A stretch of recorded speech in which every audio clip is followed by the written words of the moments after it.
wabarakatuh. Halo adik-adik, kali ini kita belajar tentang pecahan 1/2, 1/3, dan 1/4 bersama saya, Dede Ruspika dari PGSD Universitas Buana Perjuangan Karawang. Mari belajar pecahan 1/2. Nah adik-adik, kita bahas simbolnya terlebih dahulu. Misalkan 1 dibagi 2, maka kita tulis menjadi 1/2. Nah, itu adalah simbol dari bilangan pecahan 1/2, di mana 1 adalah pembilang dan 2 adalah penyebut. Coba perhatikan contoh soal berikut ini. Kakak di sini mempunyai 1 buah jeruk nipis dan kakak akan membagikannya kepada teman kakak yang bernama Karisma juga Kak Penny.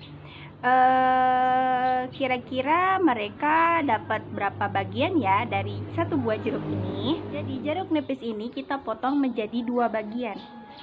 1/2 untuk Kak Penny dan 1/2 untuk Karisma. Jadi adik-adik, 1 jeruk nipis ini dibagi 2 jadi 1/2 bagian.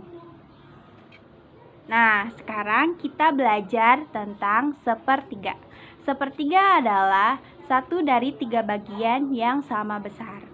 Kita lihat contoh soal berikut ini. Jika sebuah lingkaran dibagi menjadi 3 bagian, maka 3 disebut sebagai penyebut dan 1 disebut sebagai pembilang.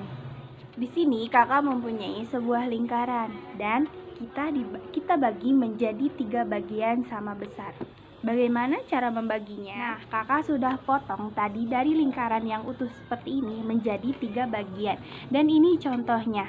1 dari 3 bagian tersebut kita bisa sebut 1/3 atau bisa kita tulis dengan 1/3. Dan yang terakhir kita belajar tentang bilangan 1/4. Bilangan 1/4 ini sama seperti bilangan-bilangan yang lainnya. Jadi 1 disebut pembilang dan 4 disebut penyebutnya. Nah, bagaimana caranya? Kita langsung ke contoh soal. Di sini kakak mempunyai 1 buah apel besar dan kakak mempunyai 4 seorang sepupu. Bagaimana cara membagikannya ya? Jadi menjawabnya sama seperti contoh soal sebelumnya dari 1/2 dan 1/3. Tapi ini kita potong menjadi 4 bagian.